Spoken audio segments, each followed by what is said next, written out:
D'un bout à l'autre de la Réunion, l'accès à l'océan n'a jamais été aussi dangereux que ces 8 dernières années. C'est en 2011 que débute la série noire. Le 15 juin, un bodyboarder de 31 ans succombe aux morsures d'un squale à Tiboucan.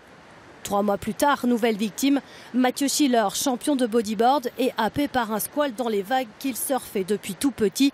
Son corps n'a jamais été retrouvé. Et l'île n'est pas épargnée. Moins d'un an après ce drame, un autre surfeur est arraché à la vie par un squale sur le spot de Trois-Bassins. Les autorités sont dépassées par l'ampleur de la situation. Les associations de surfeurs hurlent leur colère. En 2013, 2 autres attaques mortelles viennent noircir le tableau, dont celle d'une adolescente de 15 ans dans la baie de Saint-Paul, alors que la jeune fille nageait à moins de 5 mètres du bord. Jusque-là, aucun baigneur n'avait été victime de prédateurs. Malheureusement, les interdictions préfectorales et les consignes de sécurité ne suffisent pas. Le 15 février 2015, Saint-Valentin tragique pour une jeune femme de 22 ans tuée par un bulldog alors qu'elle se baignait à hauteur du pont Mulat à l'étang Salé. Disparition tragique aussi d'Elio, 13 ans, jeune espoir du surf français 2 mois plus tard.